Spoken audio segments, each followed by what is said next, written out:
O cérebro humano, uma das últimas grandes fronteiras. O cérebro é o dispositivo mais complicado que existe no universo. Aprendemos mais sobre ele nos últimos 5 anos do que nos últimos 5.000 anos.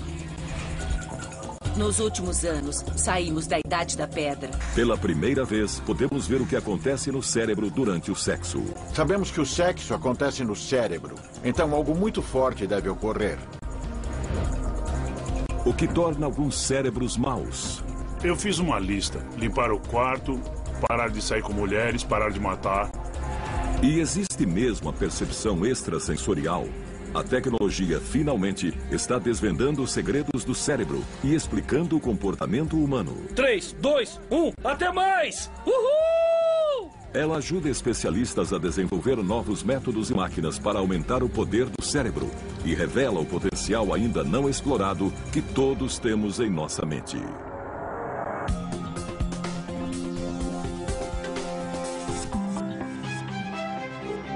O cérebro. O cérebro controla todos os aspectos da vida dos seres humanos. Ao longo da evolução humana, dobrou de tamanho. Pesa menos de 1,5 kg, mas consome 20% do combustível que nosso corpo absorve, gerando energia bastante para manter uma lâmpada acesa. Considere que o cérebro evoluiu como uma casa antiga. Só acrescentamos mais salas, com muitas escadarias e conexões. No porão está a parte mais antiga, o tronco encefálico, que compartilhamos com répteis e outros animais. É o que nos mantém vivos e governa funções vitais como o batimento cardíaco, a respiração, a digestão e a pressão sanguínea, coisas que fazemos sem ter que pensar. Então, a seguir, no primeiro andar, que é mais evoluído e surgiu centenas de milhares de anos depois, está o sistema límbico. É muito importante no processamento de emoções. Dentro do sistema límbico estão as amígdalas, parecidas com amêndoas, uma em cada metade do cérebro. Embora muito pequenas, são o centro de comando que transmite nossas reações emocionais ao cérebro.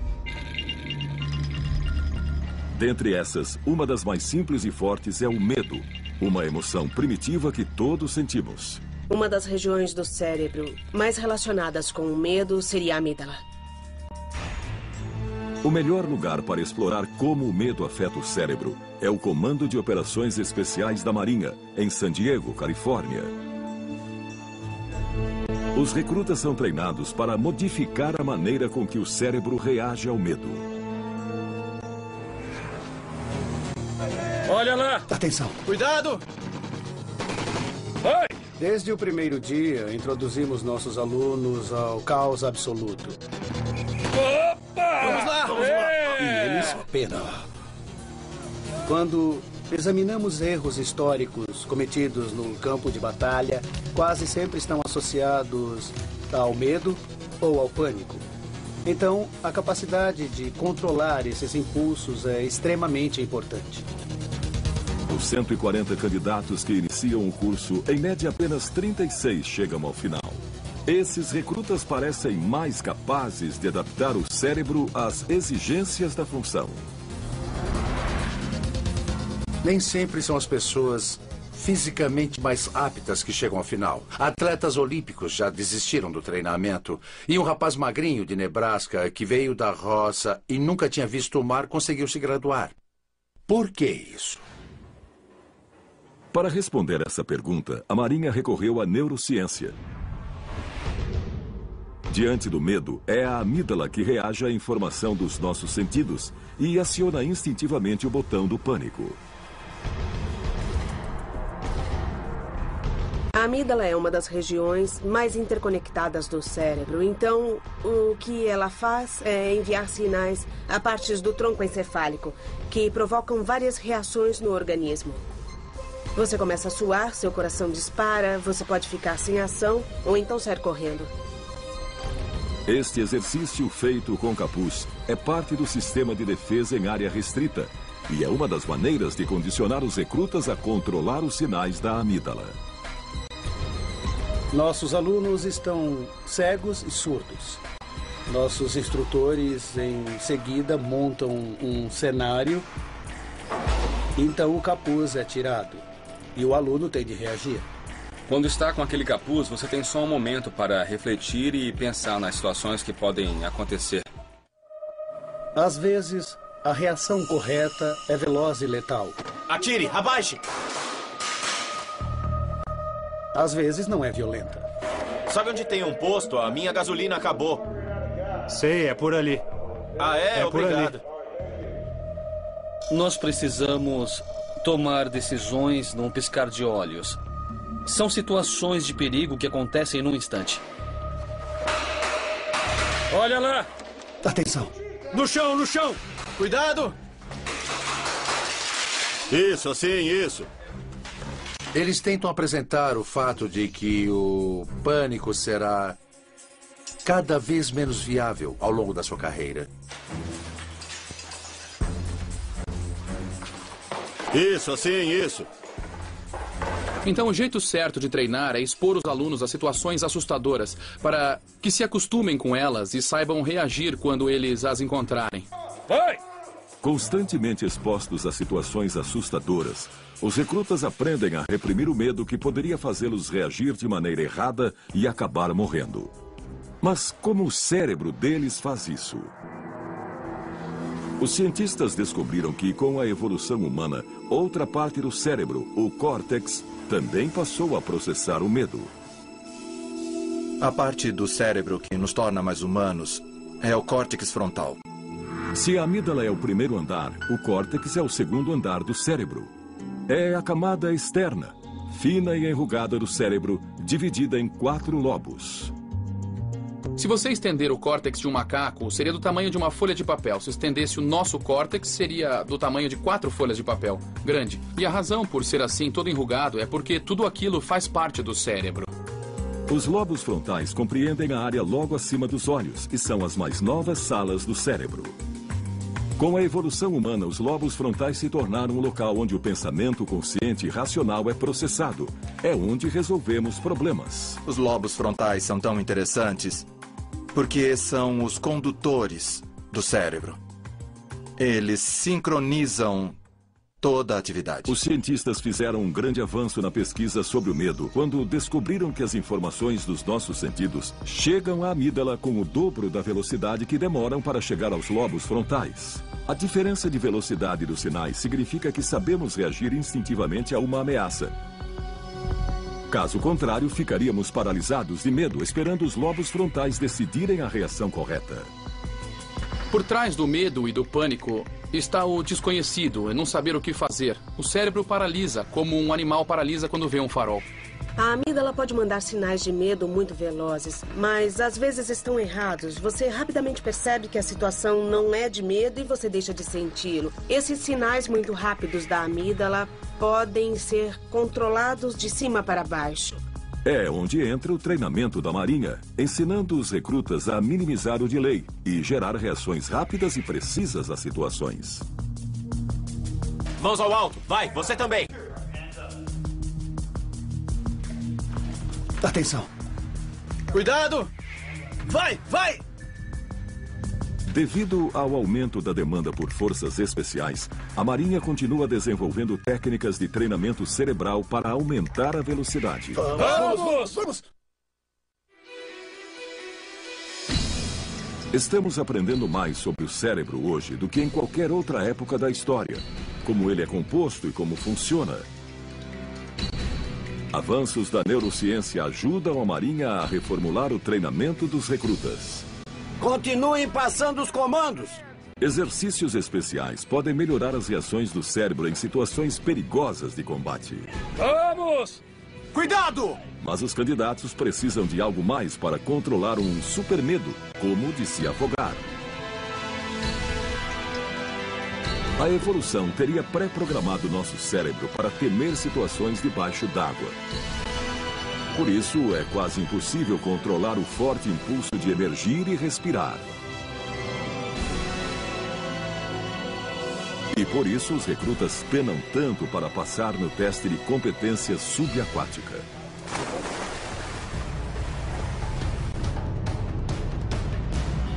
Esse teste é muito importante para a carreira deles. Nós avaliamos como eles lidam com medo debaixo d'água. Existem ameaças controladas e planejadas contra eles lá embaixo. Então vemos como eles reagem. Os alunos passam até 20 minutos debaixo d'água, suportando ataques contínuos de um instrutor contra o equipamento.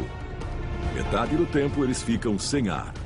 O ar é cortado, os tubos são enrolados em posições difíceis e eles precisam reagir a esses problemas com uma série de procedimentos de emergência.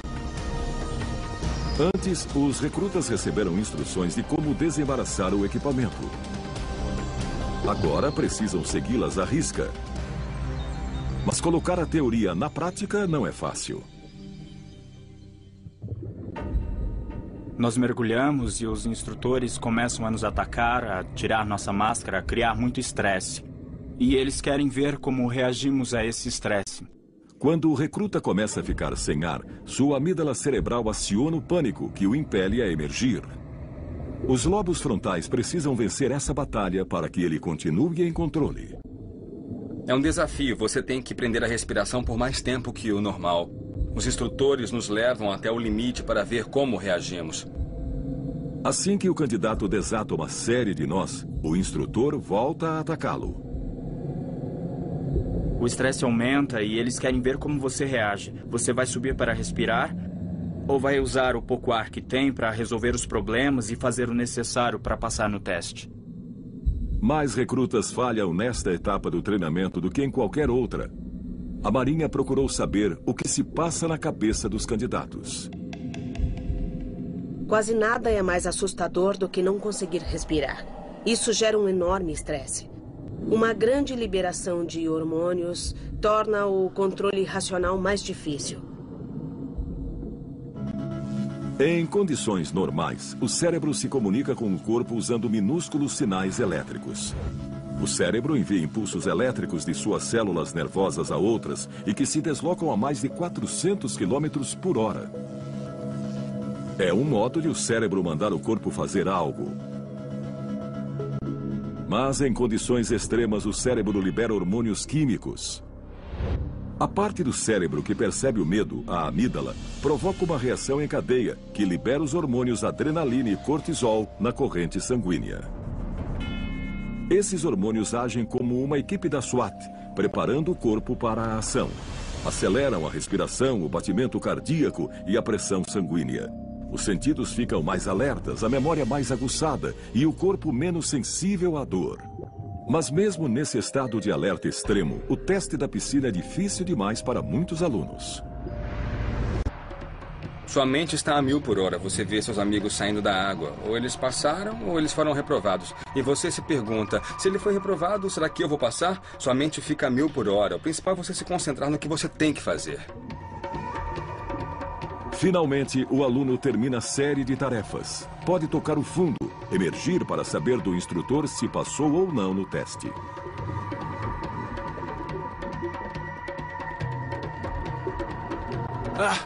Eu estou bem. Poucos candidatos passam na primeira vez. Podem fazer 4 tentativas e a cada uma, a tensão aumenta.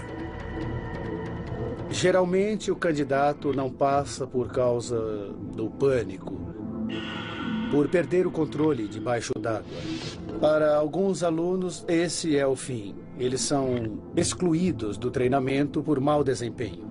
A Marinha queria ajudar os bons candidatos que tinham potencial para vencer esta etapa crucial do treinamento. Isso! Muito bem! Após consultar especialistas, eles criaram um revolucionário programa de resistência mental. Uma série de técnicas para aumentar a capacidade de controlar o medo, mesmo nas situações mais extremas. Precisam se preparar para quando estiverem lá. A dor e o frio vão maltratar vocês, mas precisam continuar.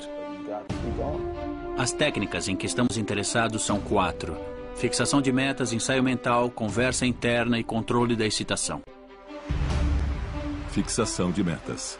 Os cientistas acham que a fixação de metas auxilia os lobos frontais. Sendo os supervisores do cérebro, os lobos frontais são responsáveis pelo raciocínio e planejamento. Concentrar-se em metas específicas permite que o cérebro estruture o caos e mantenha a amígdala, o centro emocional do cérebro, em controle.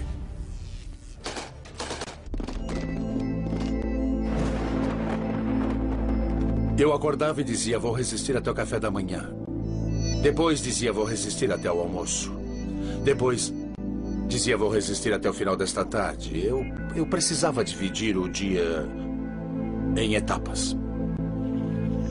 A segunda técnica, ensaio ou visualização mental, implica pensar continuamente numa atividade, para que seja mais natural quando for realmente executá-la.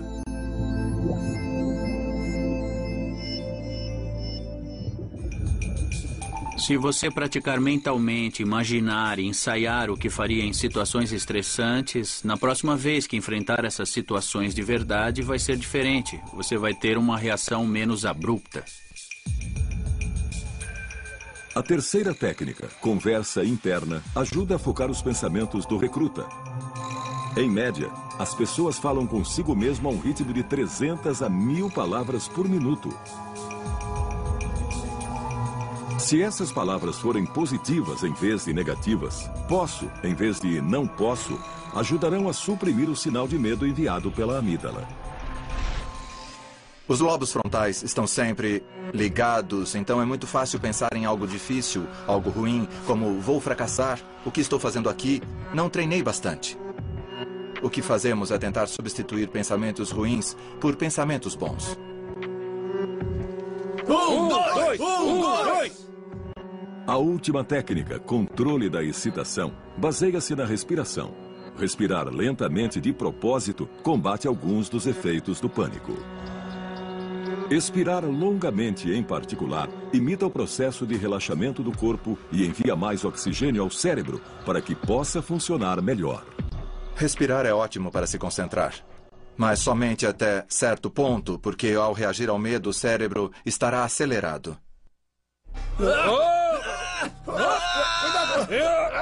Sozinho, o controle da excitação não adianta. A amígdala envia um sinal tão forte que é difícil suprimi-lo se ainda estamos com medo. Mas combinar as 4 técnicas aumentou o índice de aprovações de candidatos de 1/4 para 1/3. A ideia de superar limites não é nova, mas essa é uma prova de que é possível treinar o cérebro e que a ciência descobriu como fazê-lo.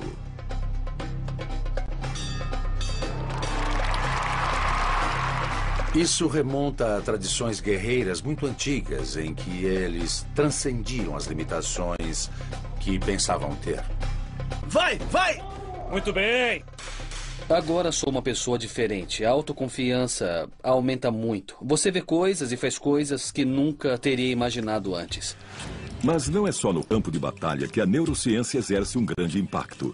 Também desvenda segredos fascinantes sobre o que acontece entre 4 paredes. O cérebro desenvolveu o medo para nos afastar do perigo, mas também nos equipou com um forte impulso sexual para garantir a sobrevivência da espécie. Ter um orgasmo é uma das experiências humanas mais poderosas, então entrar na mente e descobrir exatamente como o cérebro produz esse êxtase avassalador é emocionante. Na Holanda, o neurocientista Gert Hofstede abre novos caminhos para essa pesquisa ao revelar pela primeira vez o que acontece no cérebro de homens e mulheres durante o orgasmo. Há 15 anos não era possível, mas hoje, com as novas tecnologias de imagem, é possível ver o que está acontecendo. Para isso, ele precisa de casais voluntários. O homem ou a mulher recebe um traçador radioativo de oxigênio e é estimulado pelo cônjuge até chegar ao orgasmo. Enquanto isso, apoiam a cabeça num aparelho de tomografia por emissão de pósitrons. O aparelho mede apenas o fluxo sanguíneo. Mede o sangue que vai para diferentes partes do cérebro. O cérebro possui quilômetros de vasos sanguíneos. Quando as células nervosas disparam, precisam de muito sangue rico em energia e oxigênio. Caso contrário, precisam de muito pouco. Vemos quais as regiões do cérebro que participam da ejaculação e do orgasmo. Além da óbvia dificuldade dos voluntários em atingir o orgasmo num laboratório, também há um limite de tempo. O traçador de oxigênio tem meia-vida de apenas 2 minutos. Acho que seria difícil ter um orgasmo nessas circunstâncias, em qualquer uma delas. No mundo todo, a maior parte da nossa vida sexual é privada, ao contrário de quase todos os outros animais. Felizmente, 11 homens e 13 mulheres conseguiram se manter dentro desse limite. E o que esse experimento inovador revelou foi uma espantosa diferença entre o cérebro feminino e o masculino durante o sexo. O resultado foi surpreendente. Examinando o cérebro masculino durante a ejaculação ou o orgasmo, vemos diversas partes ativadas. Durante o orgasmo masculino, o sangue jorra para o alto do tronco encefálico. Além de ser uma das partes mais antigas do cérebro humano, é a área que controla a liberação de dopamina pelo cérebro. A dopamina é um tipo de hormônio chamado neurotransmissor. Os cientistas sabem que a dopamina gera sensações muito fortes que associamos ao prazer. Ficou claro que a dopamina é liberada um pouco antes de estímulos tais como comida, sexo ou drogas. Então ela não é uma substância do prazer, e sim da expectativa. Então você recebe um fluxo de dopamina. A dopamina é a mesma substância que entra em ação quando a pessoa consome cocaína ou outros estimulantes. Então é uma experiência avassaladora de êxtase e energia. O experimento mostrou que nos homens, o sangue se afasta de áreas do cérebro associadas à ansiedade. Mas outras áreas permanecem ativas. No homem, as amígdalas e outras regiões associadas à ansiedade e ao medo são desativadas. Não surpreende que outras partes do cérebro sejam desativadas e você não sinta ansiedade nem medo, você não pensa em nada a não ser no orgasmo. O Dr. Hostech descobriu que a experiência das mulheres é semelhante à dos homens. Mas o que surpreendeu é que várias áreas do cérebro feminino são desativadas durante o orgasmo. A desativação foi a descoberta mais importante. Nas mulheres, houve uma enorme desativação de todos os centros do cérebro associados à ansiedade, medo e prontidão. Aparentemente, elas se deixam levar. As mulheres podem até perder os sentidos durante o orgasmo, mas os homens não.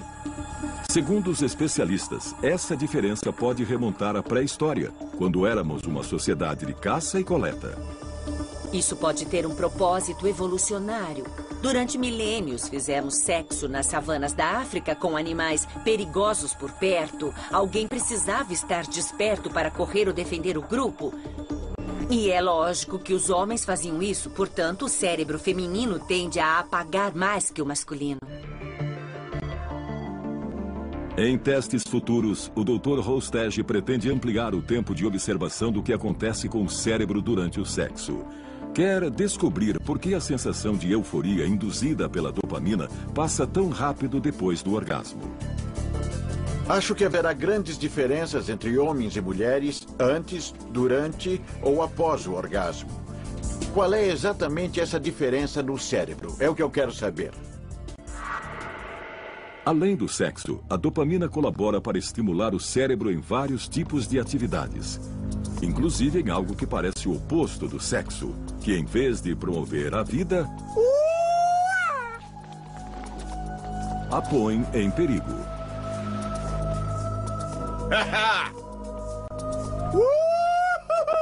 Porque a busca do prazer faz com que praticantes do base jump em Moab, Utah, queiram se atirar de um penhasco. Quase todos os penhascos daqui são extremamente altos e perigosos. Numa escala de 0 a 10, eu daria 8. Erros podem ser fatais. Base jump causa quedas fatais. Quando pulamos de 150 metros, temos 6 segundos para viver. E isso é radical? Pode ter certeza que é muito radical. Todos prontos? E se essa é a emoção máxima para alguns, por que não para todos? Essa emoção é essencial para a nossa felicidade.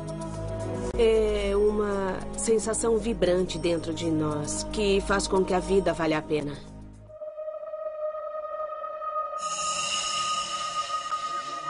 Segundo os cientistas, quando o praticante pensa em saltar, seu cérebro começa a liberar dopamina.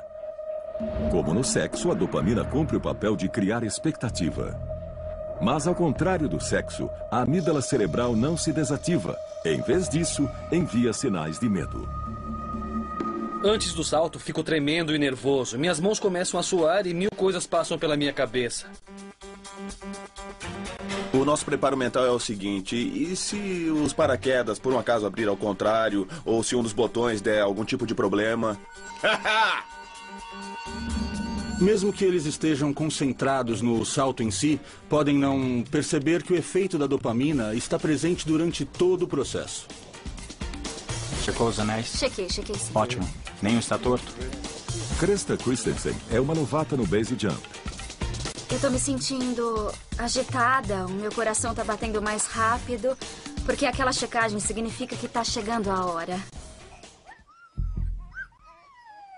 3, 2, 1 e até mais. Ai, eu tô tão nervosa. É diferente de tudo que eu já fiz na minha vida, principalmente porque eu tenho medo de altura. Krista está nervosa porque sua amígdala, onde reside o medo de altura, está acionando o pânico diante de uma queda de 120 metros. Ai, tá bom. Uma pessoa não pode ficar mais fisiologicamente excitada. O sistema de estresse está toda, a adrenalina está sendo liberada, o que acelera o coração, hormônios estão sendo liberados, hormônios do estresse, como o cortisol, neurotransmissores, como a dopamina, estão sendo liberados devido à expectativa da euforia. Mas, ao mesmo tempo, os lobos frontais de Krista entram em ação, fazendo com que questione o que está fazendo. O medo, o prazer, os riscos potenciais, todos esses sinais contraditórios são transformados em ação no estriado, que fica no meio do cérebro. O estriado funciona como um comutador. É a parte do cérebro que tem a concentração mais densa de receptores de dopamina. Quando a onda de dopamina chega ao estriado de Krista, sua motivação por prazer combate os outros impulsos. Mas será o bastante para fazê-la saltar? Dentro do cérebro de uma novata em base jump, uma batalha se desenrola enquanto ela toma uma decisão perigosa. Será que Krista arriscará tudo por prazer? Nessa linha? Tá bom. Tá bom.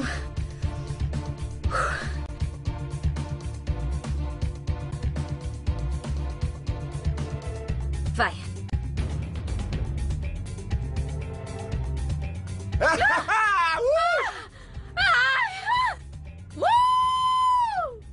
A decisão de saltar significa que a recompensa esperada venceu a batalha entre o desfecho bom e o desfecho potencialmente ruim. Se fosse o contrário, eles se afastariam do penhasco e acabou. Foi incrível demais. Eu quero subir e saltar de novo. Eu vou dobrar o paraquedas.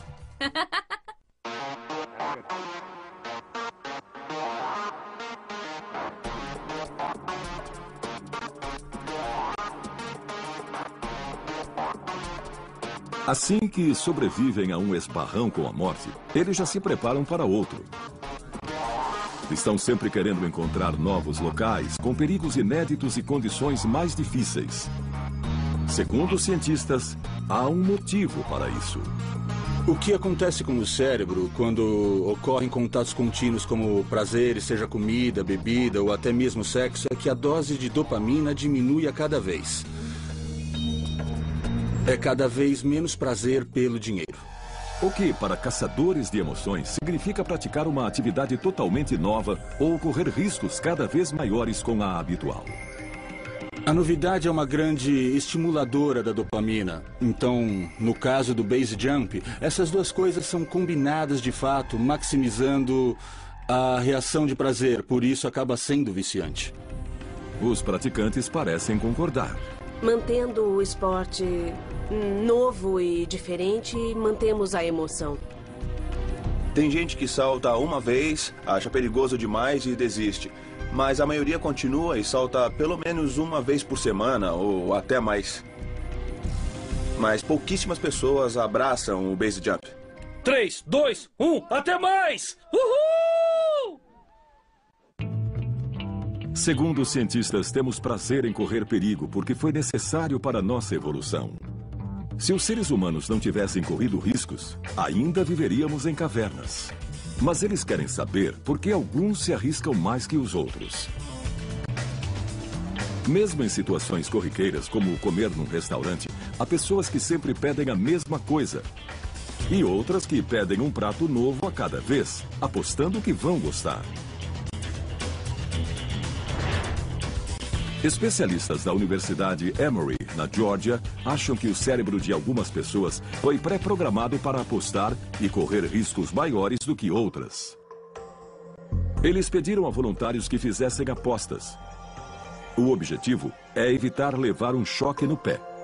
Ai, como isso dói! A cada jogada, o voluntário precisa escolher entre duas opções. Então eu vou tentar a primeira opção, porque eu não quero levar outro choque.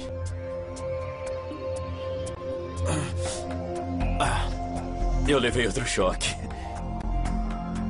Quando o teste é feito num aparelho de tomografia, o Dr. Greg Burns monitora a atividade cerebral para ver quanta dopamina é liberada antes de cada decisão.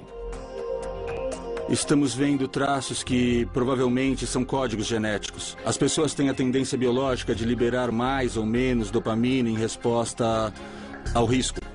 E seus experimentos sugerem que as pessoas são coerentes ao tomar decisões. Ele até mesmo criou um programa de computador capaz de prever que opções as pessoas escolherão antes que o façam. Podemos fazer um modelo da reação cerebral às diferentes apostas. Chamamos de digital neural. Colocamos num algoritmo computacional e prevemos com alto grau de exatidão o que escolherão. Mesmo diferentes, parece que as pessoas possuem uma digital na tomada de decisões. Mas, segundo o Dr. Byrne, estamos longe de prever decisões complicadas. Uma coisa boa da neurociência é que, quanto mais nos aprofundamos na tomada de decisões, mais questões vêm à tona. Uma das questões que os cientistas estão estudando é como determinadas personalidades tomam decisões morais. Novas descobertas oferecem pistas para entender por que o cérebro de psicopatas permite que sejam cruéis. Todos fazemos algo errado de vez em quando.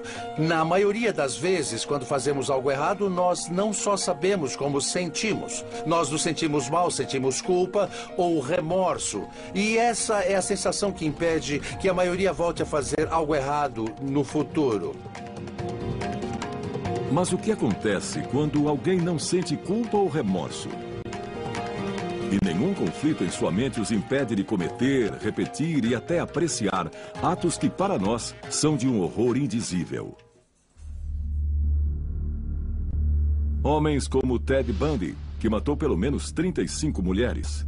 Jeffrey Dahmer, que torturou 17 homens e meninos até a morte.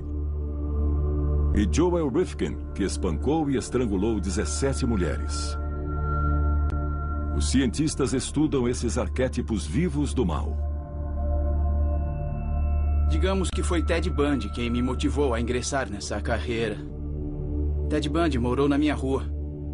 Na minha infância, eu ouvia histórias sobre tudo que ele fizera. Todos ficavam perplexos. Surpreso? Não sei, não sabia o que esperar. Eu nunca fui pra cadeia, nunca fui preso. Combinei as duas coisas que eu mais queria entender. Como o cérebro funciona em pessoas normais e em criminosos, em psicopatas. As pesquisas sugerem que uma pessoa em cada 100 é psicopata. A maioria não é do tipo violento. Ainda mais raros são os que se tornam assassinos em série. Mas todos têm traços em comum. Ted Bundy exemplifica quase todas as características de um psicopata. Era muito falante e superficial, muito charmoso. Persuadia muita gente. Chegou a se casar na prisão mais tarde. Ninguém imaginava que ele fosse capaz de matar a sangue frio. Segundo o Dr. Kent Kill, a principal característica do psicopata é a falta de consciência. Ele dizia, não entendo por que tanto alvoroço por causa disso. Bundy e Dahmer morreram, mas Joel Rifkin continua vivo e atrás das grades no norte de Nova York. Você sentiu culpa depois desses homicídios? Não, na verdade não. Depois de um homicídio ou dois, eu me senti mal, mas não culpado de verdade. Eu teria que me importar, mas não me importei. Isso é que é triste. Queremos entender por que não conseguem perceber que estão praticando esses horrores e prejudicando os outros.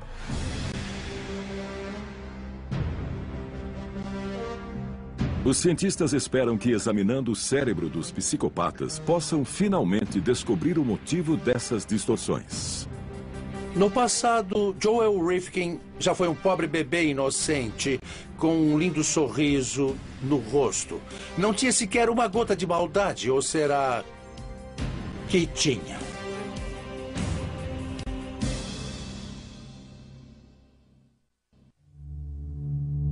O que torna alguns cérebros maléficos?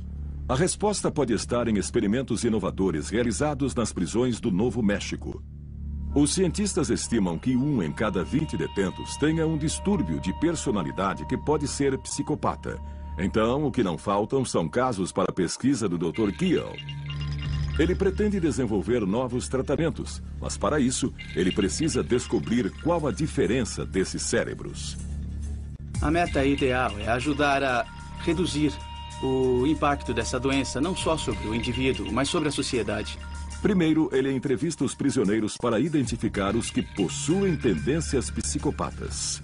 Vamos conversar sobre vários aspectos da sua vida. Vamos começar falando da escola, do seu trabalho, da sua família, das suas atividades criminais e de coisas que você fez. Os psicopatas têm traços comportamentais muito parecidos. Teve problemas na infância? O tempo todo. Eles têm temperamento impulsivo e nômade, mudam de um lugar para outro, de uma relação para outra. São sexualmente promíscuos e tendem a arranjar confusão. O tempo todo.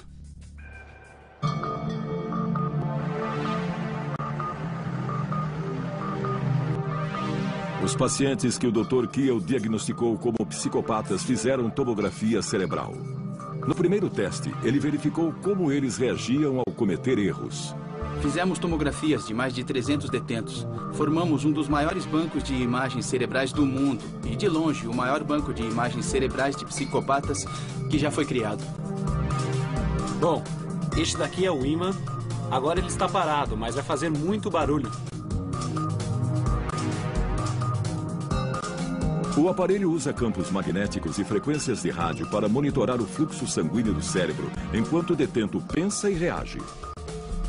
Nesse teste você vai ver uma série de X e Ks na tela. Quero que você aperte o primeiro botão com o indicador direito sempre que um X aparecer na sua tela, mas não aperte quando um K aparecer na sua tela, tudo bem? Tudo bem.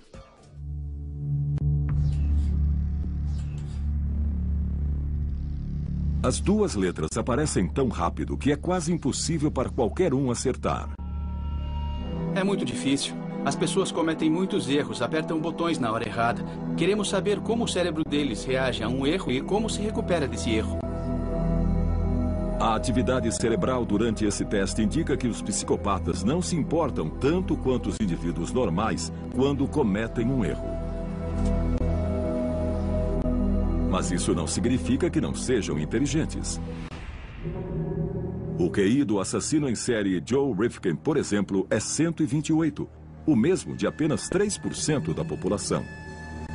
O mais espantoso é que têm inteligência acima da média em comparação ao resto da população carcerária, mas são muito esquentados e impulsivos, manipuladores e ardilosos.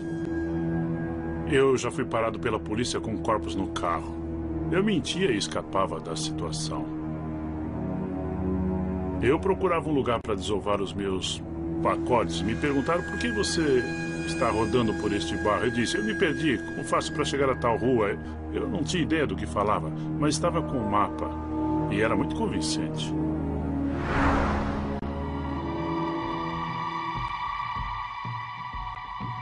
No segundo teste, os detentos do Novo México tiveram de apontar fotos que fossem imorais. Um delito moral é quando uma ação ou uma atitude é considerada errada. Você deve decidir com base em seu próprio sistema de valores morais e não no que acha que a sociedade considera errado. Está me entendendo? Estou. Tudo bem. Tentamos entender como os detentos processam informações com valor moral. Diferentes sistemas cerebrais decidem se algo é uma violação moral ou não. E se esses sistemas se desenvolveram normalmente nos detentos psicopatas. Essa pesquisa pioneira comprova uma hipótese cogitada há anos, que os psicopatas têm capacidade reduzida de raciocinar. Os cientistas descobriram que os lobos frontais, a parte mais recente do cérebro, e a amígdala, uma das regiões mais primitivas do cérebro, não se comunicam direito. E num estudo recente, o Dr. Adrian Raine descobriu que o cérebro dos psicopatas é fisicamente diferente. Conseguiu provar pela primeira vez que a amígdala deles é cerca de 17% menor que da maioria. É mais uma peça crucial do enigma de por que os psicopatas não temem cometer atos cruéis. Os psicopatas sabem que é errado matar. E por que matam? Porque eles não têm a noção do que é moral. Eu nunca cravaria uma faca em você porque eu mesmo sentiria, experimentaria a dor, sinto empatia, posso me colocar no seu lugar. Assassinos como Joel Rifkin não sentem. Ele matou as prostitutas porque não se importava com o sofrimento de ser estrangulado. O que você sentia quando as estrangulava? Eu ficava muito concentrado no que fazia.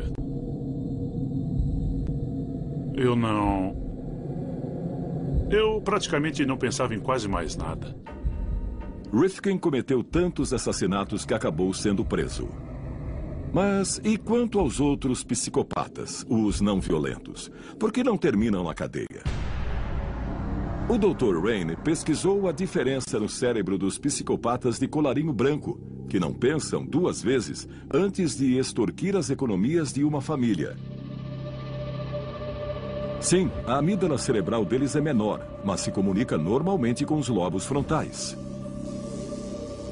São menos capazes de sentir empatia, mas têm a capacidade cerebral para mentir e enganar.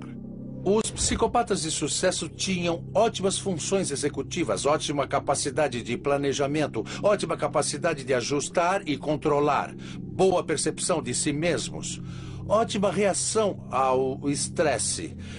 E essas funções executivas são necessárias para enganar e manipular as pessoas com sucesso. Hoje, os cientistas sabem que o cérebro dos psicopatas é deficiente. Mas então, o que deu errado? Nós acreditamos que a noção do certo e errado é em grande parte pré-programada no cérebro. O cérebro está programado para ser menos moral ou mais moral, dependendo da herança genética e neurobiológica da pessoa.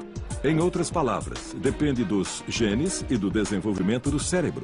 Mas segundo o Dr. Raine, essa é apenas metade da explicação.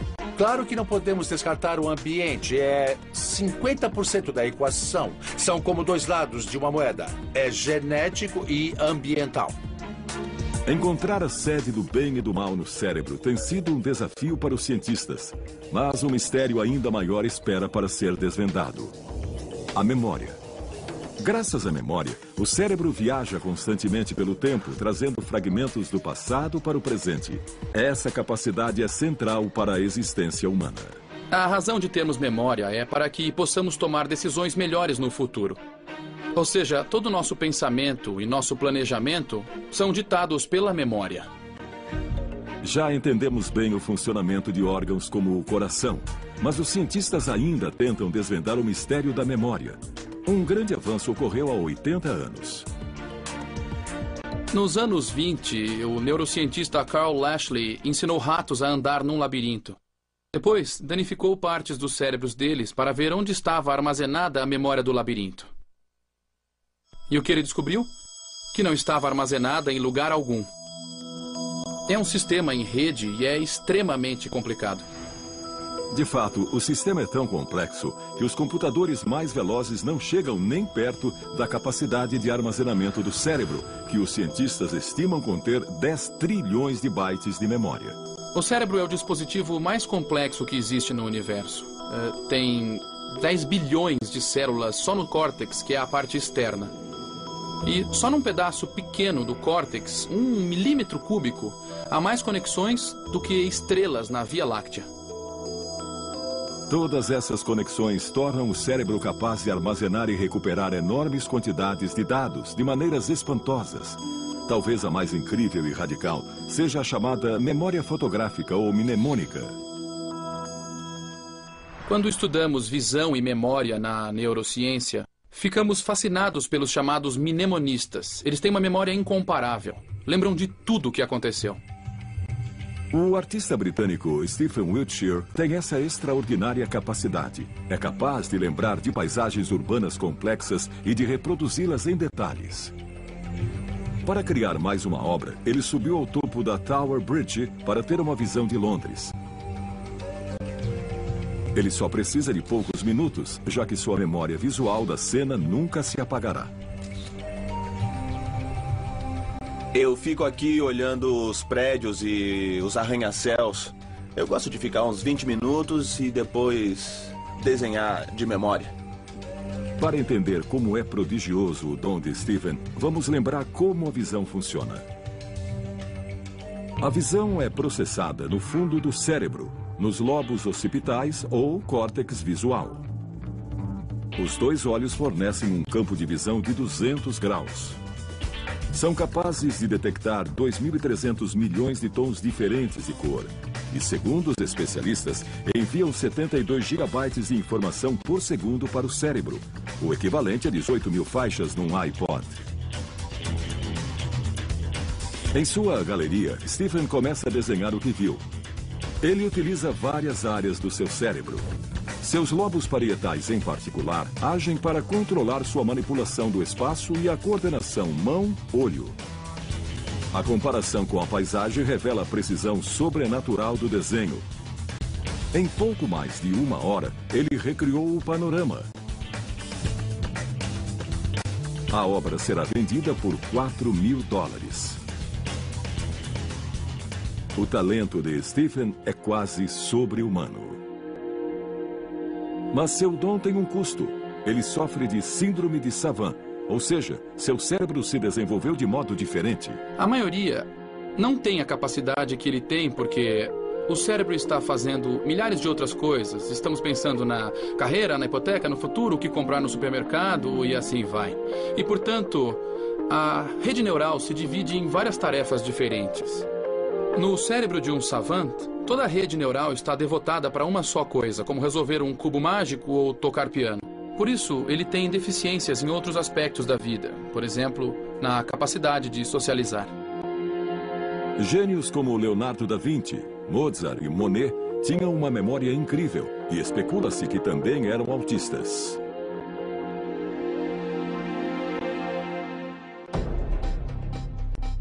Enquanto alguns cérebros se lembram de quase tudo que vem, outros não conseguem se lembrar de quase nada. Eu nunca vi essa porcaria. Este é Clive Warren, o homem com o pior caso de amnésia do mundo. O que fazíamos antes de sentar no banco? Não faço ideia.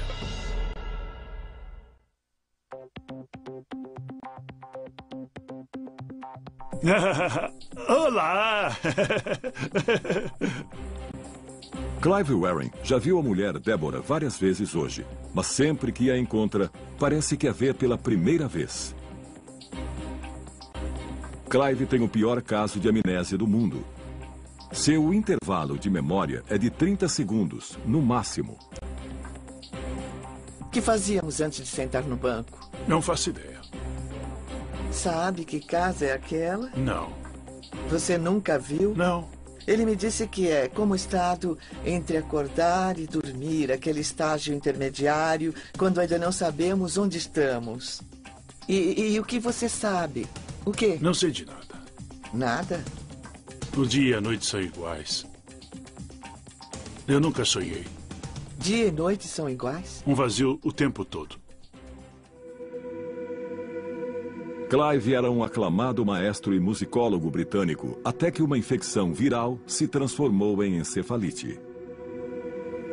Quando a inflamação aguda diminuiu, seu cérebro tinha sofrido uma séria lesão. Restara-lhe uma memória de curto prazo extremamente limitada. Clive não tem memória alguma de nada que lhe aconteceu desde que a ambulância o levou em março de 1985. E sua memória autobiográfica é tão vaga que quase não existe. Olha aqui. Sabe quem é? Eu não lembro. Veja ele ali. Meu filho. Seu filho, isso mesmo. É Anthony. E esses são os filhos dele. Os filhos dele? É. Eu entendo. E estão bem maiores agora. Embora as memórias estejam espalhadas por todo o cérebro, há uma parte que é a chave para o processo de armazenamento e recuperação, o hipocampo, dentro do sistema límbico. Sabemos disso porque, sem o hipocampo, novas memórias não se formam. Há pelo menos 2 tipos de memória no cérebro. São as memórias de curto e de longo prazo. A memória de curto prazo ocorre quando eu lhe dou meu telefone e você precisa lembrá-lo durante alguns segundos para discá-lo. A memória de longo prazo envolve coisas como sua infância, onde você estudou, o que fez hoje. Elas integram a memória de longo prazo. Mas o Clive tem uma memória de curto prazo bastante limitada. Ele não consegue passar do curto prazo para o longo prazo. Não é capaz de cimentar a atividade de curto prazo em algo na estrutura física do seu cérebro. Neurologistas que examinaram Clive encontraram lesões graves em seu hipocampo. E é isso que impede que seu cérebro armazene memórias. Clive Waring sofre de amnésia, tanto anterógrada como retrógrada. Não consegue aprender nada novo. Mas também tem dificuldade em lembrar do passado. A lesão parece afetar sua capacidade de recuperar informações. Veja o que acontece quando a mulher de Clive lhe pergunta qual a profissão do filho deles. Você sabe o que o Anthony faz? Qual é a sua profissão? Não. É engenheiro eletrônico. Ah, é? É. E sabe o que ele projeta? Não. Tente adivinhar. Eu não faço ideia. Sinto muito. Motores de carro. Motores de carro? É, motores elétricos. Olha, que ótima ideia. É. Não tem os gases nocivos do motor a gasolina. Isso mesmo, Aquela não foi tem. uma ideia muito desastrosa. Foi mesmo. Muito. Foi. Você conhece alguém que projeta motores elétricos para carros? Não. Não conhece ninguém? Não. Seu filho faz. Ah, sei. É, ele faz. E ele tem sua própria empresa. Ah, muito bem. É. Você sabe o que ele... Você lembra o que ele faz na vida? Não, ainda estava na escola a última vez que eu me lembro. Clive é um caso tão especial porque, embora não lembre detalhes sobre sua família, consegue recordar outras coisas. O fato de sua linguagem estar tão preservada e ele ser articulado significa que a memória associada tanto à fala quanto à construção de palavras está separada da memória episódica, o que ele fez, os fatos sobre sua vida. Tipos diferentes de memória estão armazenados em locais diferentes do cérebro. Segundo os especialistas, a memória da linguagem pode residir num dos lobos temporais, responsável pelo som e pela fala, no lado esquerdo do cérebro. O mais incrível é que Clive ainda consegue tocar piano. Sua memória dos procedimentos para tocar piano do lado direito do cérebro está intacta.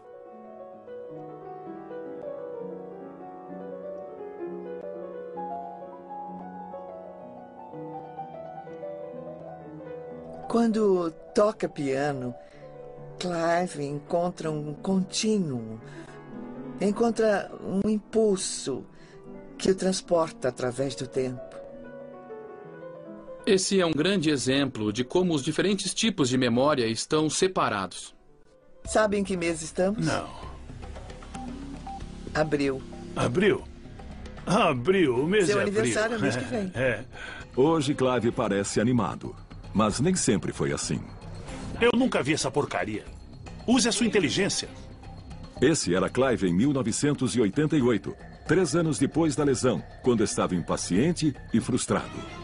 Nos primeiros 10 anos, Clive viveu num mundo em que dizia as mesmas coisas sem parar. Devido à sua ansiedade, ao medo, ao horror da sua situação. Ele queria anotar cada momento de que tinha consciência. A compulsão era tanta que ele escrevia na mesa, na parede, em qualquer superfície disponível. Quem acha que escreveu? Não sei. Acho que nem os médicos. Deve ter sido Não, você. não fui eu. Quer me ouvir? Quando eu digo não, é não. As páginas do seu diário estão cheias de exclamações e palavras riscadas. Mas com o passar do tempo, sua raiva se aplacou. Ele começou a mudar depois de cerca de 14 ou 15 anos. Começou a lembrar de coisas por mais tempo. Seu humor mudou. Débora atribui essa mudança à sua fé e suas orações. Os cientistas têm outras explicações. Sabemos que o cérebro muda fisicamente. E isso se chama plasticidade. Está sempre reescrevendo o seu circuito elétrico. O cérebro das crianças é extremamente plástico. Por isso, crianças aprendem línguas e a tocar instrumentos com tanta facilidade. Agora estamos descobrindo que o cérebro adulto é muito mais plástico do que pensávamos. Então, quando uma pessoa sofre lesão cerebral, outras partes do cérebro podem mudar e assumir as funções faltantes. Este ano, Débora achou que Clive não precisaria mais de seu diário. Quando ele olhava os dias, semanas e meses anteriores e via que escrever apenas a mesma coisa várias vezes, ele ficava angustiado e resolvemos afastar o diário e ver se ele sentia sua falta. Para surpresa de todos, após escrever no diário todos os dias durante 23 anos, Clive não o pediu de volta. A necessidade compulsiva de registrar cada momento de consciência havia passado. Os cientistas aprenderam muito sobre a memória estudando Clive, mas também adquiriram dados valiosos sobre outras funções cerebrais que contribuem para a identidade de uma pessoa. Muitos dizem que a memória nos torna quem somos, mas acabei descobrindo que isso é um grande erro. A personalidade de Clive, graças a Deus, está intacta. Quer um café? Ah, sim, eu quero. Seria ótimo. Eu sabia que gostaria. Ele é engraçado e muito compassivo. Vamos, me leve para o paraíso. Ele não sabe nada a seu respeito, mas ele é quem ele é. É o mesmo Clive. Quanto mais aprendemos sobre o cérebro, mais entendemos como é decisivo em todos os aspectos da nossa vida, inclusive nos esportes profissionais. A performance no esporte depende do cérebro. Não era assim no passado. Durante toda a história do esporte, não se ligava para o cérebro. O atleta era considerado bom se tinha boa definição muscular e era bem coordenado.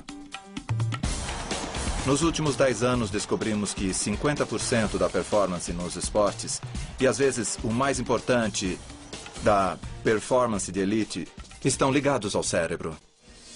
Hoje, os atletas perceberam o quanto o cérebro é importante para o desempenho no campo.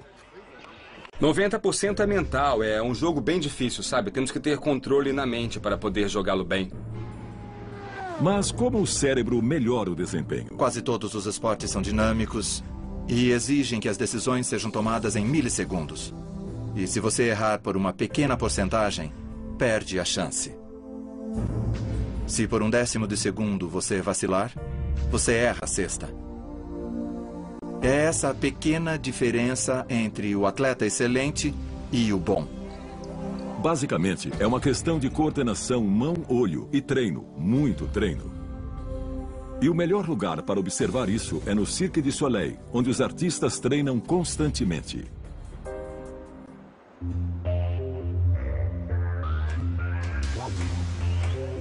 Usamos os lobos frontais para aprender como executar uma atividade, mas a área do cérebro que mais se beneficia com o treino é o cerebelo, no fundo do cérebro.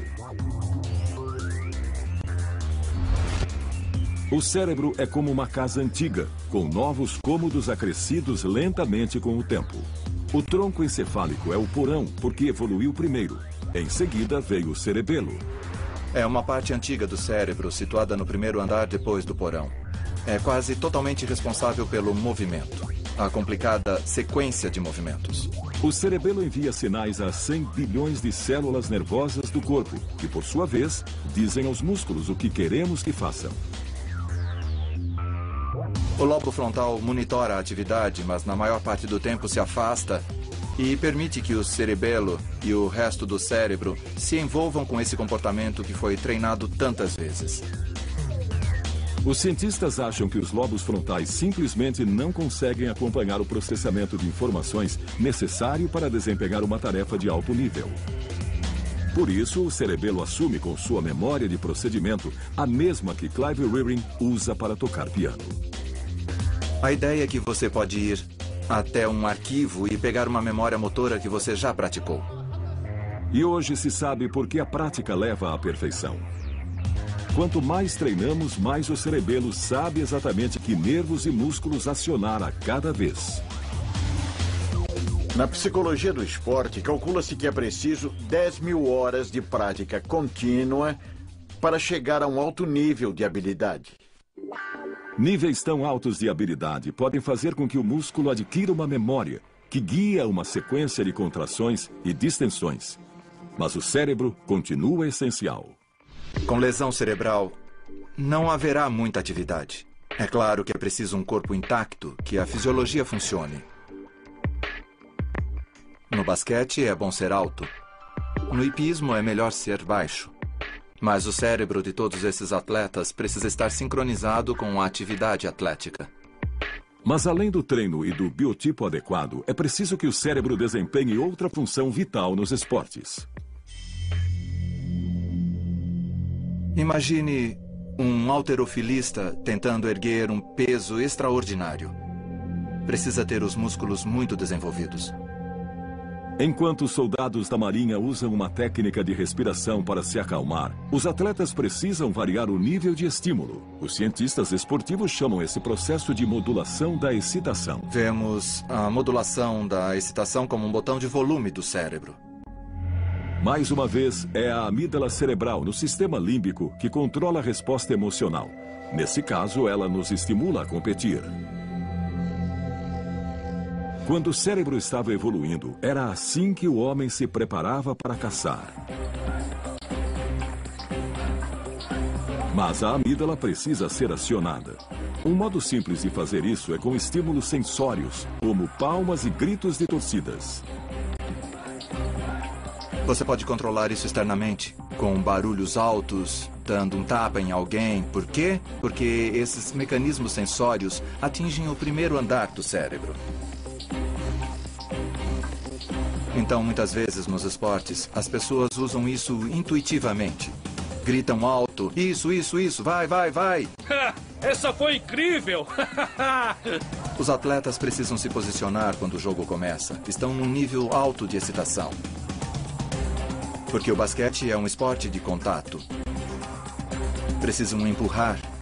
Precisam lutar pelos rebotes. É quase uma guerra simulada. É isso aí! Muito bom! É, muito bom! É isso aí! Quando o nível de excitação está alto e é preciso baixar, e isso é tão difícil quanto elevá-lo, talvez até mais difícil. Aê! Demais, hein? De repente o jogo para, e eles vão para os lances livres. O jogador precisa se acalmar e se concentrar em poucos segundos. Dentro do cérebro do atleta, os lobos frontais precisam suprimir rapidamente a reação da amígdala para acalmar as emoções, relaxar o corpo e baixar o batimento cardíaco para que ele tenha mais chances de acertar a cesta. Isso é difícil porque o corpo pode estar estimulado demais ou os lobos frontais podem estar distraídos por pensamentos nervosos, como o medo do fracasso. Se esses pensamentos forem muito fortes, podem voltar ao sistema límbico e acionar o sentimento de medo. Isso tornaria extremamente difícil se concentrar para desempenhar uma ação complicada. É uma situação chamada de ansiedade de desempenho.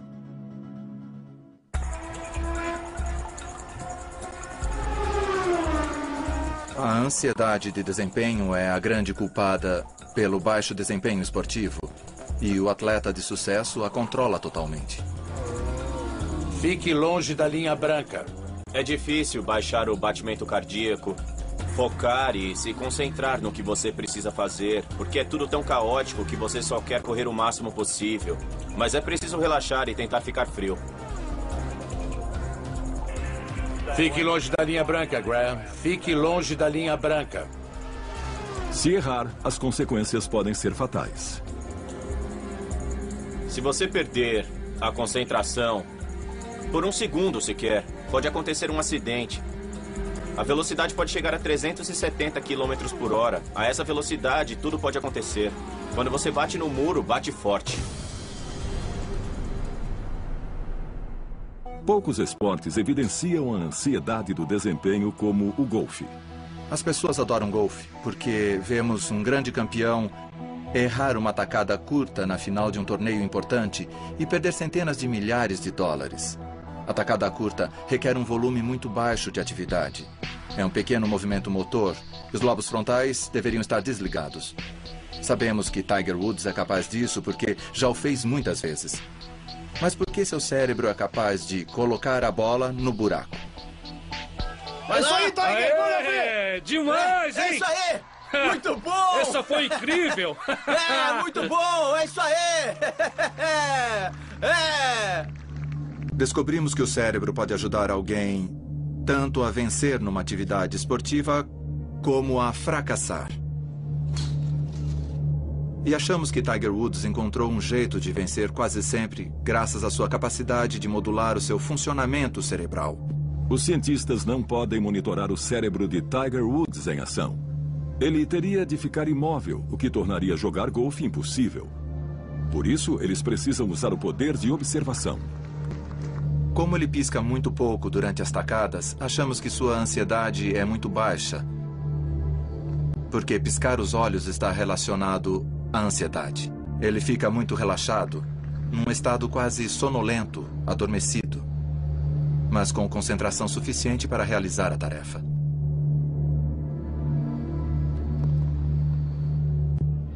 Atletas chamam essa sensação especial de entrar na zona, quando seus movimentos parecem fluir sem esforço consciente. É a combinação suprema de prática envolvendo o cerebelo, concentração dos lobos frontais e baixa ansiedade da amígdala cerebral, no sistema límbico. É realmente difícil entrar nessa zona. Eu acho que se eu conseguir controlar a minha respiração, se eu conseguir torná-la mais lenta, conseguirei desacelerar o meu coração. Quando isso acontece, eu fico totalmente consciente de tudo e os 5 sentidos agem da melhor maneira possível. Segundo os cientistas, o cérebro se concentra tanto que consegue bloquear ou ignorar qualquer dado irrelevante. Cérebro e corpo começam a agir em perfeita sincronia. Não apenas os atletas, mas todas as pessoas querem entrar nessa zona. É uma coisa tão admirável conseguir focar todo o cérebro em uma só tarefa que, quando você faz isso, coisas incríveis acontecem. Você pensa e toma decisões com maior clareza. Quando estou nesse momento, tudo ao meu redor se torna lento e eu posso controlar o que eu penso, o que eu vejo, quais pensamentos entram na minha mente. E é isso que me dá a maior chance de sucesso. Esse pode ser o modo máximo de controle do cérebro sobre o corpo. Mas para alguns, a capacidade do cérebro vai mais além. Foi puxado para cá. É a ideia de que o cérebro tem um sexto sentido. Tá me dizendo para falar ou de Staten Island? É onde eu moro. Certo, eu vou te dizer exatamente o que ele tá me mostrando. Você passa por uma ponte, por um pedágio e pega a primeira estrada à esquerda. Eu moro. Tá certo.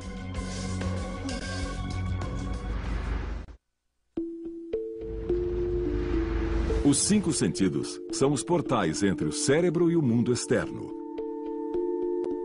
Recebemos sinais da nossa pele, olhos, nariz, língua e ouvidos. As diferentes áreas do cérebro interpretam essas informações como toque, visão, olfato, paladar e audição. Mas e se existisse um sexto sentido que nos permitisse entrar no cérebro de outras pessoas, prever acontecimentos ou transmitir mensagens dos mortos? Embora 1 em cada 4 americanos digam que acreditam em percepção extrasensorial, são poucos os cientistas que aceitam essa possibilidade. O Dr. Dean Radin pesquisa fenômenos mediúnicos no Instituto de Ciências Noéticas, no norte da Califórnia. Sua teoria é de que o cérebro humano pode ter capacidades extrasensoriais, embora demos outro nome. As pessoas costumam falar em intuição e costuma se manifestar enquanto a pessoa dirige. Temos a sensação de que algo está errado em certa curva e frequentemente um carro está vindo daquela direção. E nós aprendemos a prestar atenção na intuição. É como se a atenção avançasse alguns segundos para o futuro. Outra coisa é a sensação de ser observado, que costuma ser muito frequente. Mulheres costumam sentir que um homem está olhando para elas. Existe também a telepatia telefônica. Sem olhar para o identificador de chamadas, muitos ouvem o telefone tocar e sabem imediatamente quem é. Isso não é só quando é alguém que liga sempre, mas quando é alguém diferente. Então, por esses meios que esse sentido se manifesta no dia a dia. Afaste a mão um pouco. Isso. É um sinal muito bom. Muito bom. Acho que estamos prontos. O Dr. Radin testou mais de 300 voluntários em salas com proteção eletromagnética. Ele lhes mostrou uma série de imagens e mediu suas reações. Apresentamos em sequência aleatória imagens calmas ou turbulentas e outras imagens intercaladas. As imagens mais emotivas provocaram uma reação mais forte. Mesmo escolhendo os indivíduos aleatoriamente, o Dr. Radin constatou que todos reagiam adequadamente antes de verem a imagem. Pareciam saber antecipadamente que tipo de imagem veriam, mas o grau de capacidade mediúnica parecia variar. Nem todos conseguem jogar golfe tão bem quanto Tiger Woods, mas todos conseguem jogar um pouco. O que vemos no laboratório é que todos adivinham um pouco. E às vezes encontramos o equivalente a um Tiger Woods. Alguém está dizendo que foi enterrado com chiclete. Alguém disse isso. Enterrou alguém com chiclete? Por favor, no microfone. O sucesso do médium John Edwards na televisão sugere que ele está na categoria Tiger Woods. Na história da ciência, já erramos muitas vezes. Achávamos que a Terra fosse plana, estávamos errados. Pensávamos que o Sol girava em torno da Terra, estávamos errados. Achávamos que os objetos físicos fossem sólidos e estáticos, sabemos que estávamos errados. Então, o meu ponto de partida, quando alguém diz que é um médium ou um curandeiro, eu sempre digo que não sei, talvez seja, talvez não. Mostre-me os dados, estou aberto. Você colocou alguns chicletes? Ele e sua antiga secretária mascavam o mesmo tipo de chiclete e colocamos no caixão com ele. 2 chicletes? Eu acho que era uma embalagem individual. Acho que era a bazuca que vem com os quadrinhos. É isso que eu estou sentindo. Era uma figura paterna para você. É o meu pai. E você ainda encontra a assistente dele? Ele quer que você brinque com ela. Tipo, ela não podia ter colocado mais? Ou o pacote todo? Nós podemos dizer que geralmente os médiuns procedem tentando conseguir pouco a pouco o máximo de informações. Estou sentindo que ele já havia morrido. Já. É isso? Já. Não porque a comunicação seja fragmentada, mas porque ele só consegue pegar pedacinhos. É como quando a conexão do celular está ruim e só conseguimos ouvir pedaços do que estão falando. Muitos perguntam onde estão eles, como faz isso? Eu digo, onde fica a internet? É um lugar que existe, mas não dá para ir lá fisicamente. É preciso ter um condutor de algum tipo de conexão, é preciso estar conectado de alguma maneira. Alguém está com uma rã de plástico? Foi puxado para cá. Vocês aí estão a salvo, vocês aqui, não. Quando faço um evento, eu sou puxado para um lugar na sala, para um grupo específico. Meu sobrinho pediu de Natal uma rã de brinquedo e então o pai dele faleceu. O pai dele faleceu antes do Natal? Sim. Quando eu ouço algo, não ouço com os ouvidos. Parece que vem de fora de mim, mas é como se eu ouvisse. Não. John foi um dos muitos médiuns que concordou em passar por testes científicos na Universidade do Arizona. Você vai vestir uma touca com 19 eletrodos. Fiz 3 experimentos com o John Edward, um mais controlado do que o outro. No mais controlado de todos, os médiuns e os voluntários foram submetidos a eletroencefalogramas e eletrocardiogramas. Um dos modos de resolver a questão de se o médium está lendo a mente do consultante ou está lendo a mente do falecido é registrar a atividade cerebral e também a cardíaca, o coração e o cérebro, do médium, e simultaneamente a atividade cerebral e cardíaca do consultante. O médium não encontra com o voluntário e ficam separados por uma divisória. John e os outros médiums precisam obter informações sobre o parente falecido do voluntário. Vou dizer o que estou vendo, ouvindo e sentindo e pedirei que confirme simplesmente dizendo sim ou não. Tá bom. Bom, eles estão pedindo que eu fale sobre uma figura masculina ao seu lado. Pode ser seu marido ou um irmão que partiu. Está entendendo? Estou sim. Na verdade, são 2, são 3. Eu sentei com algumas pessoas e não consegui ouvir nada. Sabe, eu não ouvi absolutamente nada. Eles quiseram saber o porquê. Eu disse, eu não sei. Talvez seja eu não sei. Então eu tirei 0 nessa. Às vezes, John consegue informações corretas. Ou o consultante acha que ele estava errado e depois vê que estava certo. Ou o consultante não sabe a resposta, precisa entrar em contato com amigos e parentes e então descobre que ele estava correto. E vimos isso no experimento também. O índice de acertos de John variou entre 80% e 90%. E os aparelhos mostraram que suas ondas cerebrais e seu coração não estavam acompanhando os dos voluntários. Descobrimos que o coração de John, na verdade, saía de sincronia com o do voluntário, o que significava que sua atenção estava em outra parte. Querem que eu fale de um cachorro que tem o nome de um cantor? Eu não sei o se... meu cachorro Jagger. Jagger? É. E ele tá precisando de um banho. Ele tá cheirando meio mal mesmo. Com base nos experimentos científicos que realizei com John, eu cheguei claramente à conclusão que John é um verdadeiro médium. Os chamados experimentos com o além continuam muito controvertidos entre a comunidade científica, em parte porque levantam mais perguntas do que as respondem. No momento, do ponto de vista científico, não sabemos como médiums verdadeiros como John Edward fazem o que fazem. A hipótese de trabalho que usamos no laboratório é a de que todos nós temos energia. Essa energia continua como a luz de estrelas distantes. E no caso de John e outros médiums, o cérebro e a consciência funcionam como uma antena e um receptor. O que eles fazem é aprender como captar os sinais que estão presentes, manter o ruído baixo e então receber esses sinais sutis. O conceito de que a realidade é um tecido conectado, do qual fazemos parte por estarmos aqui, é semelhante a algo como a força de Guerra nas Estrelas. Obi-Wan, algumas vezes, sente de repente uma perturbação na força quando um planeta explode. De certo modo, percebe ondas pelo espaço e tempo e consegue senti-las diretamente. O fenômeno chamado percepção extrasensorial provavelmente opera de modo semelhante. A física tem um nome para essa conexão à distância. Chama-se entrelaçamento quântico. No momento, é só uma teoria que está sendo aplicada a elétrons e moléculas. Os cientistas ainda não sabem se podem aplicá-la ao cérebro. Mas a descoberta que pode confirmar a percepção extrasensorial pode vir antes que imaginamos. É muito difícil prever quando essas coisas acontecerão.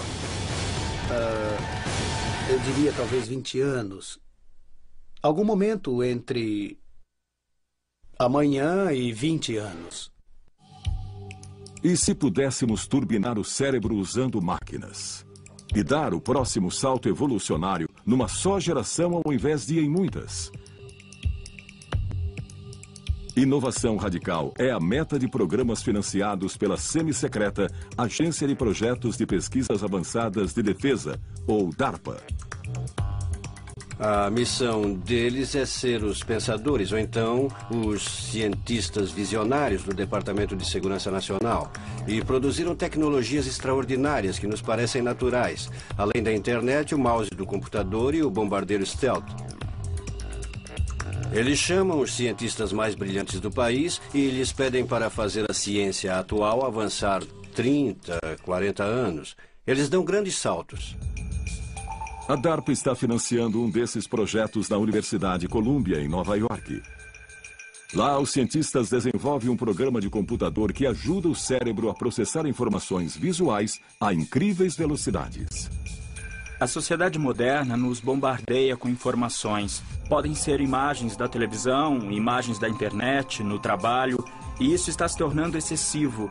Precisamos saber com que imagens vale a pena perder tempo e quais podemos ignorar. A visão por computador acoplado ao córtex pretende aliar o melhor de dois mundos, a versatilidade do cérebro humano e a velocidade do computador. É difícil pedir a um sistema de visão computadorizada que encontre algo engraçado, fora do comum ou suspeito. É mais fácil para uma pessoa fazer isso. Mas os sistemas de visão computadorizada são muito rápidos. A questão é como tornar um processador visual humano mais rápido. Nesse exemplo, as imagens são de fotos aéreas de Seul, na Coreia do Sul. O analista procura heliportos.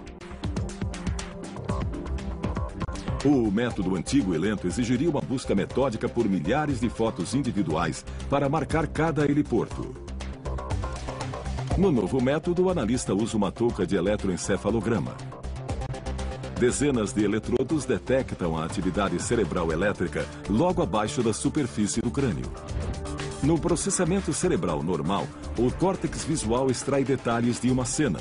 As informações são enviadas aos lobos frontais para a tomada de decisões. Depois, o córtex motor gera uma resposta, o clique de um mouse ou o movimento dos olhos. O programa, ainda um protótipo, intercepta sinais, filtra atividades cerebrais irrelevantes e foca o momento subliminar em que os olhos localizam um heliporto.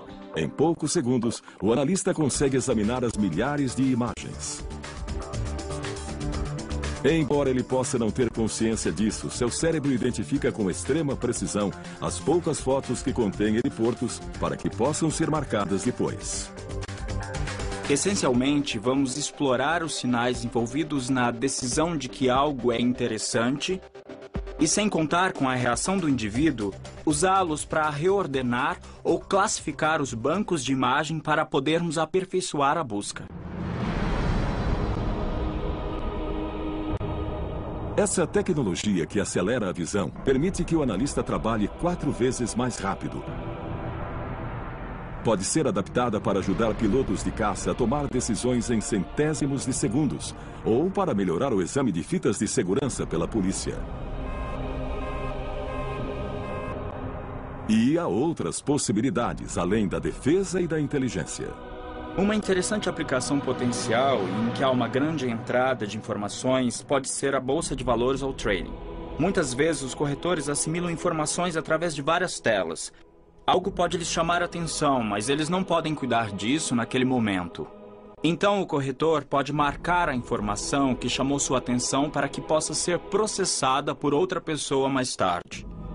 A pesquisa médica também pode se beneficiar com esses recursos, e equipes de propaganda podem usá-los para registrar a primeira reação das pessoas a um produto ou campanha.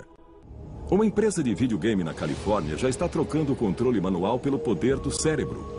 Um fone de ouvido semelhante a um eletroencefalograma capta a atividade elétrica cerebral, bem como contrações dos músculos faciais. Os sinais são traduzidos para comandos na tela.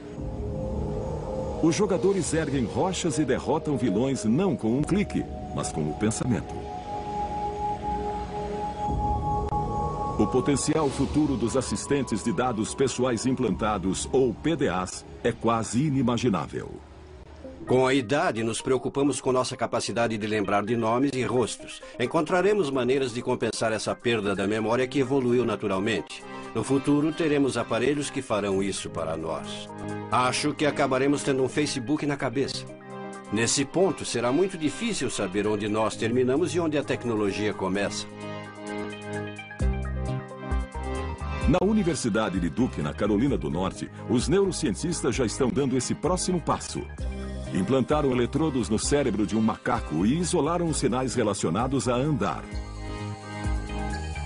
Durante um experimento recente, um macaco andou numa esteira enquanto sua atividade cerebral foi enviada pela internet ao Japão, para controlar instantaneamente a marcha de um robô humanoide. O macaco ganhou petiscos por fazer o robô andar. Depois, a esteira foi desligada. Querendo ganhar mais petiscos, o macaco manteve o robô andando, usando apenas seus pensamentos. E houve um avanço semelhante na Universidade de Pittsburgh, na Pensilvânia. Macacos equipados com pequenos sensores no cérebro aprenderam a controlar um braço mecânico e a usá-lo para pegar petiscos. As implicações para a medicina serão tremendas. Para as pessoas amputadas, para os tetraplégicos, terão a capacidade de movimentar braços e pernas robóticos e assim poderão interagir com o ambiente como não haviam podido fazer antes. Pode haver esperança no futuro para alguém como Clive Warren, cuja lesão cerebral não permite que processe novas memórias? Eu não me lembro de sentar neste banco. É novidade para mim.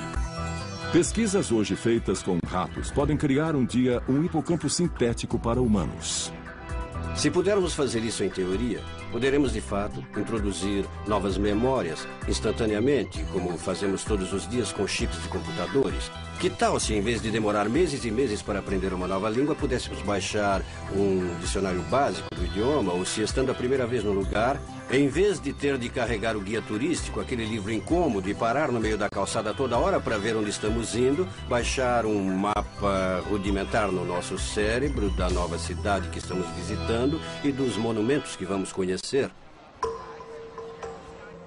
Drogas sendo desenvolvidas para soldados permitirão que permaneçam acordados por 2 ou 3 dias sem nenhum efeito nocivo.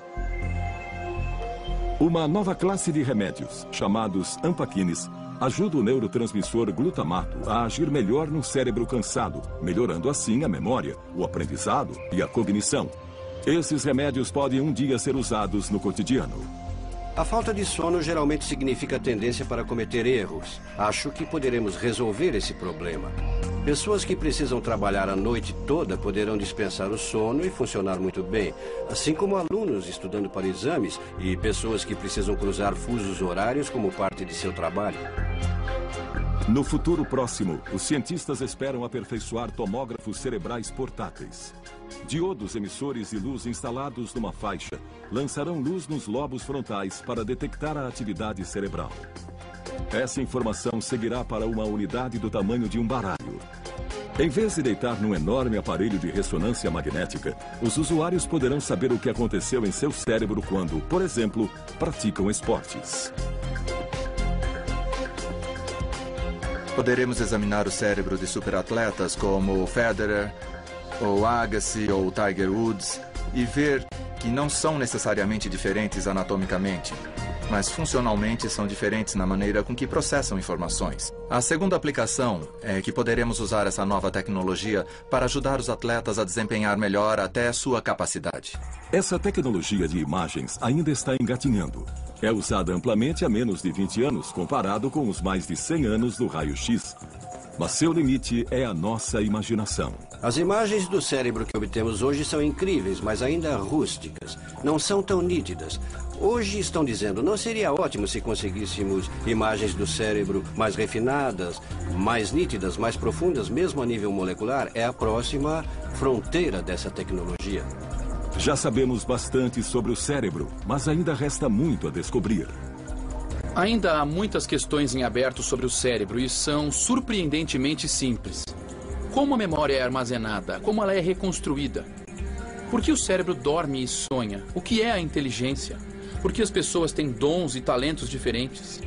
Como nós percebemos o mundo? Como o cérebro representa o tempo? O que é a consciência? Se conseguirmos responder essas perguntas ao longo de talvez mais uma geração, o que isso significará para o cérebro? Um órgão tão complexo, mas ao mesmo tempo tão movido por instintos primitivos.